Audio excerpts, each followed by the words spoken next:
تو یہ بھائیوں دونوں طریقے سنت سے ثابت ہیں.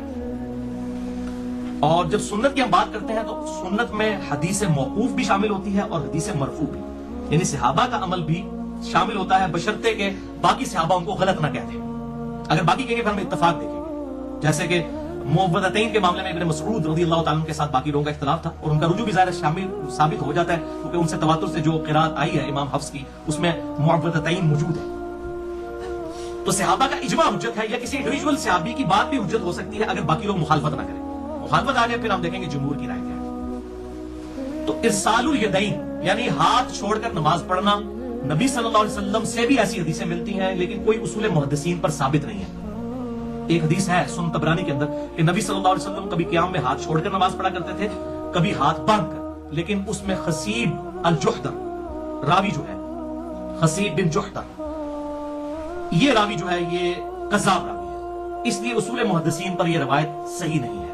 لیکن امیر المؤمنین سیدنا ابو بکر الصدیق رضی اللہ تعالی عنہ وعلیہ السلام کے نواسے اور سیدنا زبیر رضی اللہ تعالی عنہ وعلیہ السلام کے بیٹے اور نبی صلی اللہ علیہ وسلم کے صحابی جن کے بارے میں صحیح بخاری میں آتا ہے نبی صلی اللہ علیہ وسلم نے خود اپنے مبارک ہاتھوں سے ان کو گٹھی دی تھی، عبداللہ ابن زبیر رضی اللہ تعالی عنہ سیدہ عائشہ کے بھانجے اسما بنت ابی بکر کے بیٹے، خود بھی صحابی کے بیٹے، صحابی کے نواسے، اور عام صحابی نہیں، حضرت ابو بکر مولا ابو بکر علیہ السلام خلیفۃ الرسول ان کے نواسے، اور بیٹے ہیں زبیر رضی اللہ تعالیٰ عنہ کے جو عشرہ مبشرہ میں شامل ہیں.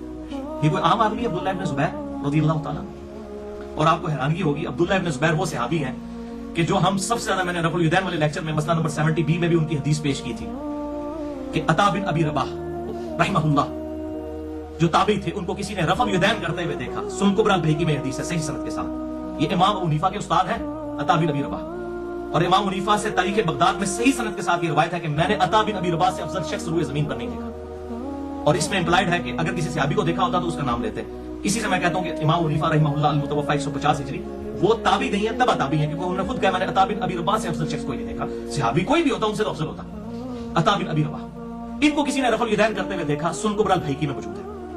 مسئلہ نمبر 70B میرا سن لیں، رفع الیدین سے متعلق فقہ وارانہ نظریات کا تحقیقی جائزہ. اور پوچھا بتائیے کہ آپ یہ رکوع میں جاتے وقت اور رکوع سے اٹھتے وقت رفع الیدین کیوں کرتے ہیں؟ تو عطا بن ابی رباح نے کہا کہ میں نے عبداللہ ابن زبیر رضی اللہ تعالیٰ عنہ کو بھی ایسے کرتے ہوئے دیکھا تھا، تو میں نے ان سے پوچھا کہ آپ رکوع میں جاتے وقت اور رکوع سے اٹھتے وقت رفع الیدین کیوں کرتے ہیں؟ تو انہوں نے کہا کہ بیٹا میں نے اپنے نانا ابو بکر صدیق رضی اللہ تعالیٰ عنہ کو بھی دیکھا تھا کہ وہ رکوع میں جاتے وقت اور رکوع سے اٹھتے وقت رفع الیدین کرتے تھے، تو میں نے بھی ان سے پوچھا تھا کہ آپ یہ کیوں کرتے ہیں؟ تو انہوں نے مجھے بتایا کہ میں نبی صلی اللہ علیہ وسلم کو میں نے دیکھا کہ آپ صلی اللہ علیہ وسلم رکوع میں جاتے وقت اور رکوع سے اٹھتے وقت رفع الیدین کرتے تھے، اس لیے میں رفع الیدین کرتا ہوں. اس حدیث سے اہل سنہ یہ پلی لیتے ہیں کہ عطا بن ابی رباح کے زمانے تک یہ چیز اسٹیبلش تھی کہ یہ رفع الیدین منسوخ نہیں ہے. اگر منسوخ ہوتا تو وہ چھوڑ دیتے. عطا بن ابی رباح نے کس سے سیکھی نماز؟ عبداللہ ابن زبیر سے. عبداللہ ابن زبیر نے کس سے سیکھی؟ ابو بکر الصدیق سے، اور انہوں نے رسول اللہ صلی اللہ علیہ وسلم سے. اب یہاں سے رفع الیدین نکالتے ہیں، لیکن جب ہم عبداللہ ابن زبیر کا حوالہ دیتے ہیں کہ ہاتھ چھوڑ کے وہ نماز پڑھتے تھے، پھر ہاتھ پاؤں کانپنا شروع ہو جاتے ہیں. المصنف ابن ابی شیبہ میں صحیح سند کے ساتھ انٹرنیشنل نمبر کے مطابق 3950 نمبر حدیث ہے، جو شیخ زبیر علی صاحب نے بھی اپنے توضیح الاحکام میں لکھا ہے کہ یہ حدیث بالکل صحیح ہے. بعد میں انہوں نے تعویل کی، لیکن وہ اس تعویل کا رد میں نے الحمدللہ کر دیا ہوا ہے، آج بھی میں بیان کر دوں گا، بالکل باطل تعویل تھی. تو انہوں نے بھی لکھا یہ حدیث بالکل صحیح ہے کہ عبداللہ ابن زبیر رضی اللہ تعالیٰ عنہ نماز میں ارسال الیدین کرتے تھے، ہاتھ چھوڑ کر نماز پڑھا کرتے تھے. اب عبداللہ ابن زبیر نے کیا خود نماز ایجاد کی ہے؟ صحابی تھے. کس سے سیکھی؟ ابو بکر صدیق سے، اور انہوں نے نبی صلی اللہ علیہ وسلم سے. لہٰذا یہ انڈائریکٹلی چین ثابت ہوتی ہے ارسال الیدین پر. اچھا اب اس میں ایشو یہ کھڑا ہو جاتا ہے، وہ کہتے ہیں کہ جی ہو سکتا ہے کہ عبداللہ ابن زبیر کو پتہ ہی نہ ہو کہ ہاتھ باندھنا سنت ہے.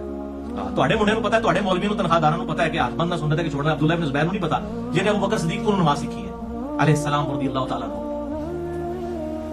تو اس کی پھکی بھی سن لیں. سنن ابی داؤد میں حدیث ہے، عبداللہ ابن زبیر کہتے ہیں کہ نبی صلی اللہ علیہ وسلم ہمیں نماز کی حالت میں یہ حکم دیتے تھے کہ ہم دایاں ہاتھ بائیں کے اوپر رکھیں. یہ الفاظ ہیں کہ دایاں ہاتھ بائیں پہ رکھنا سنت ہے، یہ الفاظ ہے. عبداللہ ابن زبیر کو پتا ہے کہ دایاں ہاتھ بائیں پہ رکھنا سنت ہے. اب ان سے تو سنت ڈھکی چھپی کوئی نہیں تھی. جو میرا موقف ہے کہ ہاتھ باندھنا بھی سنت ہے، ہاتھ چھوڑ کر بھی یہ سنت بڑا سٹرانگ ہے. یہ بہت موقف سٹرانگ ہے، ورنہ دوسرا موقف بڑا خطرناک ہے. میرے پاس شیخ زبیر صاحب کے کچھ جو ہے وہ شاگرد اور معتقد لوگ آئے انہوں نے میرے ساتھ اس معاملے پہ بحث کی. میں نے کہا جی ایک ایسا صحابی جسے یہ پتا ہے کہ دائیں ہاتھ بائیں پہ رکھنا سنت ہے اور وہ پھر بھی ہاتھ چھوڑ کر نماز پڑھ رہا ہے تو اس کا کیا رزلٹ نکلتا ہے؟ ایک رزلٹ تو یہ نکلے گا کہ ہاتھ باندھنا منسوخ ہو چکے, تبھی تو ہاتھ چھوڑ کے نماز پڑھ رہے ہیں نا. اس کو اب یہ تو نہیں کہیں گے ان تک حدیث نہیں پہنچی, وہ تو خود روایت کر رہے ہیں اور صحیح حدیث ہے سنن ابی داؤد میں. شیخ زبیر صاحب نے اس پہ صحت کا حکم لگایا ہوا ہے. اچھا یہ تو سیدھا رزلٹ نکلتا ہے. یا دوسرا میں ساڑھے والا مان لو کہ وہ بھی سنت ہے, یہ بھی سنت. تسی روندے کو کہ رکوع کے بعد ہاتھ باندھنے چاہیے کہ نہیں, بھائی پہلے ہاتھ باندھنے کو پہلے سنبھالو, وہ بھی ہتھوں پہ جانا ہے. تسی رکوع کے بعد والی غلطی کر کرو جڑی کہ سعودی عرب کے مولویوں نے بدعت شروع کر دیتی ہے, انہوں چھڈو, پہلے والے کو پہلے سنبھالو کہ پہلے والا بھی بچتا ہے کہ نہیں. ابن زبیر رضی اللہ تعالیٰ عنہ خود راوی ہے کہ دائیں ہاتھ بائیں پہ رکھنا سنت ہے اور پھر وہ خود ہاتھ چھوڑ کے نماز پڑھتے ہیں. تو اس کے دو ہی معنی ہوں گے, یا تو یہ ہاتھ چھوڑنا جو ہے یہ ہے بعد والی سنت اور ہاتھ باندھنے والی سنت منسوخ ہے, یا دوسرا یہ ہے کہ یہ دونوں طریقے سنت ہے.